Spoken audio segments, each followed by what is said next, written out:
ಮುಖ್ಯಮಂತ್ರಿಗಳ ಈ ಯೋಜನೆಯಿಂದ ಸಂತೋಷಪಟ್ಟು ಅವರನ್ನು ಒಂದು ಸ್ವಲ್ಪ ನೋಡುವ, ಅವರ ಇನ್ನು ಮಾತು ಕೇಳುವ ಅಂತ ಈ ಜನರಿಲ್ಲಿ ಲಕ್ಷಾಂತರ ಜನರಿಲ್ಲಿ ಒಟ್ಟಾಗಿದ್ದಾರೆ. ಇಷ್ಟು ತನಕ ಬಂದ ಇದು ಸರ್ಕಾರ ನಮಗೆ ಎಂತ ಸಹ ಒಂದು ಇದಾಗ್ಲಿಲ್ಲ, ನಮಗೆ ಉಪಕಾರವೇ ಇಲ್ಲ. ಅದು ಈಗ ಬರ್ತಿರೋ ಸರ್ಕಾರದಿಂದ ತುಂಬಾ ಉಪಕಾರ ಆಗಿದೆ. ಅಂದ್ರೆ ಈಗ ಬರ್ತಾ ಇರೋ 200 ಯೂನಿಟ್ ಫ್ರೀ ಯಾರು ಮಾಡಿದ್ದಾರೆ? ಇಷ್ಟದವರೆಗೆ ಹೇಳ್ತಾ ಇದ್ದೆ ಎಂತ ಗೊತ್ತುಂಡ, ಅವು ಎಂಕಲ್ಲನೇ ದುಡ್ಡತ್ತ ಬರ್ಪಿನಿ ಎಂಕಲ್ಲನೆ ಅತ್ತ ಎಂಕಲ್ಲನೆ ಕೊರ್ಪಿನಿ ಅದು ಬಂದ್ಬರತ್ತ ಎಂಕಲ್ಲನೆ ಅಕ್ಕಲನೆ ಇದ್ದರತ್ತ ಏರು ಕೊಡ್ತಾರೆ ಅಕ್ಕಲು ಯಾನಂಚಿನ ಬಂಡೆ. ವೀಕ್ಷಕರ, ನಾನಿವತ್ತು ಮಂಗಳೂರಿನ ಅಡ್ಯಾರ್ನಲ್ಲಿ ನಡೀತಾ ಇರುವಂತಹ ಕಾಂಗ್ರೆಸ್ನ ರಾಜ್ಯ ಮಟ್ಟದ ಬೃಹತ್ ಸಮಾವೇಶಕ್ಕೆ ಬಂದಿದ್ದೇನೆ. ಕೇಂದ್ರದಲ್ಲಿ ಪಕ್ಕ ಕಾಂಗ್ರೆಸ್ ಗವರ್ಮೆಂಟ್, ಪಕ್ಕ 100% ಕಾಂಗ್ರೆಸ್ ಗವರ್ಮೆಂಟ್, ಕಾಂಗ್ರೆಸ್ ಪಕ್ಷಕ್ಕೆ. ರಾಜ್ಯ ಮತ್ತು ರಾಷ್ಟ್ರೀಯ ಮಟ್ಟದ ಕಾಂಗ್ರೆಸ್ನ ಹಿರಿಯ ನಾಯಕರು ಇಲ್ಲಿಗೆ ಬಂದಿದ್ದಾರೆ. ಅದರ ಜೊತೆಗೆ ರಾಜ್ಯದ ವಿವಿಧ ಭಾಗಗಳಿಂದ ಸಾವಿರಾರು ಕಾರ್ಯಕರ್ತರು ಇಲ್ಲಿಗೆ ಬಂದಿದ್ದಾರೆ. ಇನ್ನು ಈ ಒಂದು ಕಾರ್ಯಕ್ರಮಕ್ಕೆ ಮಂಗಳೂರು ಉತ್ತರ ವಿಧಾನಸಭಾ ಕ್ಷೇತ್ರದ ಕಾಂಗ್ರೆಸ್ ನಾಯಕ ಇನಾಯತ್ ಅಲಿ ಅವರಿಂದ ತನ್ನ ಕ್ಷೇತ್ರದ ಜನತೆಗಾಗಿ 150ಕ್ಕೂ ಹೆಚ್ಚು ಬಸ್ ವ್ಯವಸ್ಥೆಯನ್ನು ಮಾಡಲಾಗಿದೆ. ಈಗಾಗಲೇ ಇಲ್ಲಿಗೆ ಬಂದಿರುವಂತಹ ಸಾರ್ವಜನಿಕರನ್ನು ನಾವು ಮಾತಾಡಿಸುವ ಬನ್ನಿ. ಇಲ್ಲಿ ಸಮಾವೇಶಕ್ಕೆ ಬಂದಿರೋದು ಬಾಗಲಕೋಟೆ ಜಿಲ್ಲೆಯಿಂದ ಬಂದಿರೋದು, ಅಲ್ಲಿ ಬದಾಮಿ ತಾಲೂಕು.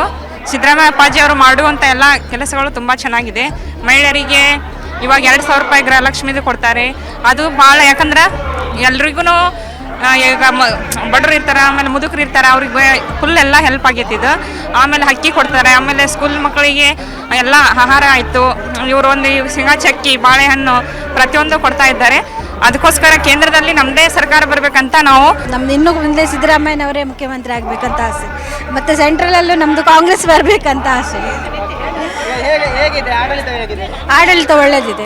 ವಿರೋಧ ಪಕ್ಷದವರು ಹೇಳ್ತಾರೆ, ಆದರೂ ನಮ್ಮ ಆಡಳಿತ ಒಳ್ಳೆದಿದೆ. ಸಿದ್ದರಾಮಯ್ಯ ಅಂದರೆ ಬಡವರ ಬಂಧುವೆ ಅವರು ಯಾವುದಕ್ಕೂ ಬಡವರಿಗೆ ಫಸ್ಟ್ ಪ್ರಾಮುಖ್ಯತೆ ಕೊಡೋದು. ನಮಗೆ ಹೆಚ್ಚಿಗೆ ನೋಡಿದ್ರೆ ಕಾಂಗ್ರೆಸ್ ಪಕ್ಷವೇ ನಮ್ಗೆ ಒಳ್ಳೇದು ಅನಿಸುತ್ತೆ. ನಮಗೆ ಹಿಂದಿನಿಂದ ನಮ್ಮ ಅಜ್ಜಿಯವರೆಲ್ಲ ನೋಡ್ಕೊಂಡು ಬಂದದ್ದು ಕಾಂಗ್ರೆಸ್ಸಯ್ಯ, ನಾವು ಇನ್ನು ಮುಂದೆ ನಡ್ಕೊಂಡು ಹೋಗೋದು ಕಾಂಗ್ರೆಸ್ಸಯ್ಯ.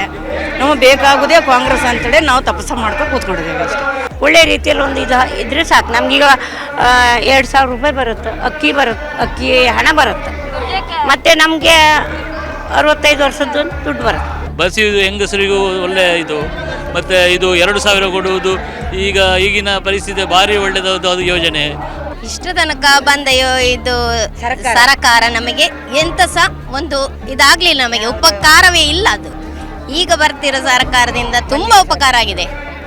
ಇನ್ನು ಮುಂದೆ ಹೀಗೆ ಇವರೇ ಇದ್ರೆ ಇನ್ನು ಸಹ ಉಪಕಾರ ಕರ್ನಾಟಕದಲ್ಲಿ ಜಾಸ್ತಿ ಆಗ್ಬಹುದು ಅಂತ ನಮ್ಮ ಅನಿಸಿಕೆ. ಹೌದಾ? ಹಾಗೆ ಒಳ್ಳೆ ಯೋಜನೆ ಕೊಟ್ಟಿದ್ದಾರೆ. ಒಂದು ಗೃಹಲಕ್ಷ್ಮಿ ಆಗಿರ್ಬೋದು, ಅದು ತಿಂಗಳಿಗೆ ಮನೆಯೊಡತಿಗೆ ಬರುವಂಥದ್ದು ಒಳ್ಳೆಯ ವಿಚಾರ ಕೂಡ. ಹಾಗೆ ನಮ್ಮದು ಸರ್ಕಾರಿ ಯೋಜನೆ, ಸರ್ಕಾರಿ ಬಸ್ ಇದು ವ್ಯವಸ್ಥೆ ಮಾಡಿದ್ದಾರೆ, ಯುವ ನಿಧಿ ಮಾಡಿದ್ದಾರೆ, ಅನ್ನಭಾಗ್ಯದಲ್ಲಿ ಹೌದು ಗೃಹಜ್ಯೋತಿ ಮಾಡಿದ್ದಾರೆ. ಅದು ತುಂಬ ಉಪಕಾರ ಇದೆ. ಅಂದರೆ ಈಗ ಬರ್ತಾ ಇರೋ 200 ಯೂನಿಟ್ ಫ್ರೀ ಯಾರು ಮಾಡಿದ್ದಾರೆ? ಇಷ್ಟದವರೆಗೆ ಹೇಳ್ತಾ ಇದ್ದೆ ಎಂತ ಗೊತ್ತುಂಡ, ಅವು ಎಂಕಲ್ಲನೇ ದುಡ್ಡತ್ತ ಬರ್ಪಿನಿ ಎಂಕಲ್ಲನೆ ಅತ್ತ ಎಂಕಲ್ಲನೆ ಕೊರ್ಪಿನಿ ಅದು ಬಂದ್ಬರತ್ತ ಎಂಕಲ್ಲನೆ ಅಕ್ಕಲನೆ ಇತ್ತರತ್ತ ಏರು ಕೊಡ್ತಾರೆ ಅಕ್ಕಲು ಯಾನಂಚಿನ ಬಂಡೆ ಇತ್ತರತ್ತ ಏರು ಕೊಡ್ತಾರೆ ಎಂಕಲ್ಲನೆ ದುಡ್ಡು ಅಂದು ಬನ್ಕ ಆಂಡ ಏರು ಕೊಡ್ತೀನಿ ಅಕ್ಕಲು ಕೇಂಡೆ ಯಾನು ಅವಾಗ ಅಲ್ಲ ಮೊನ್ನೆ ಚಪ್ಪಂಡು ದಾಯಿಗೆ ಬನ್ನೋಡು ಏರು ಕೊಡ್ತೆ ಅಂಚನೆ ಬಂಡೆ ಯಾನು ಅವಾಗ ಅಲ್ಲ ಗಾಡಿಗೆ ಚಪ್ಪಂಡು ಮೋನೆ ಇತ್ತ ಏರು ಕೊರಿಯರಿಗೆ ಇತ್ತ ಫಸ್ಟ್ ಬಂದಿತ್ತೇರಿ ಏತ ಕೊರುವೆ ಒಂಜಿ ಸಲ ಕೊರುವೆ 6 ಸಲ ಬತ್ತಿಂಡು ಮೊನ್ನೆ ತಿಂದೆ ನಾವು ತೆತ್ತಿಜ ನಮ್ಮದು ತುಂಬ ಕಲ್ಪೋದು ಬೇಗ ತೆತ್ತೇರಿ. ನಮ್ಮಕ್ಕಿಂತ ಮುಂಚೆ ಯಾರು ಕೊಟ್ಟಿದ್ದಾರೆ? 1 ಸಲ ಕೊಡ್ಬೋದು, 1 ತಿಂಗಳು ಕೊಡ್ಬೋದು, 1 ತಿಂಗಳು ಕರೆಂಟ್ ಬಿಲ್ ಮನ್ನಾ ಮಾಡ್ಬೋದು ಅಂತ ಹೇಳಿದ್ರು. ಎಂತ 6 ತಿಂಗಳು ಈಗ ಯಾರು ಬಾಯಿ ತೆಗೆಯುವುದೇ ಇಲ್ಲ. ಅಂದ್ರೆ ನಮಗಿಂತ ಮುಂಚೆ ಅವರಿದ್ದಾರೆ ತೆಗಿಲಿಕ್ಕೆ ಬಂದಿದ ನಿಕ್ಕ ಮೆಸೇಜ್ ಬಂದಿದೆ ನಿಕ್ಕ ಬತ್ತಂಡದೆ ಎಂಕ ಬತ್ತಂಡವ ಎಂಕ ಬತ್ತಂಡು 2 ಸಲ ಬತ್ತಂಡದೆ. ನಮ್ಮ ಆಸೆ ಅದೇ, ಎಲ್ಲರಿಗೂ ಮೆಚ್ಚುವಂತ ಸರ್ಕಾರ ಕೊಟ್ಟಿದ್ದಾರೆ. ಒಳ್ಳೆ ಸಿದ್ದರಾಮಯ್ಯ ಸರ್ಕಾರ ಬರಲಿಲ್ಲ, ನಿಜವಾಗಿ ಒಳ್ಳೆ ಕೆಲಸ ಮಾಡಿದ್ದಾರೆ.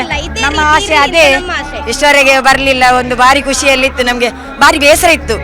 ಅಂದ್ರೆ ಒಳ್ಳೆ ಸರ್ಕಾರ ಕೊಡುವಂತ ಜನ ಇಲ್ಲಲ್ಲ, ಒಳ್ಳೆ ಜನರಿಗೆ ಓಟ್ ಹಾಕುದಿಲ್ಲಲ್ಲ ಅಂತ ಹೇಳಿ ಭಾರಿ ಬೇಸರ ಇತ್ತು. ಆದ್ರೂ ಸಿದ್ದರಾಮಯ್ಯ ಸರ್ಕಾರ ಬಂದ್ರು, ಮಾಡಿ ತೋರಿಸಿದ್ರು, ಕೊಟ್ಟ ಮಾತನ್ನು ಉಳಿಸಿದ್ದಾರೆ. ಜೈ ಸಿದ್ದರಾಮಯ್ಯ ಹೇಳಿಕೆ.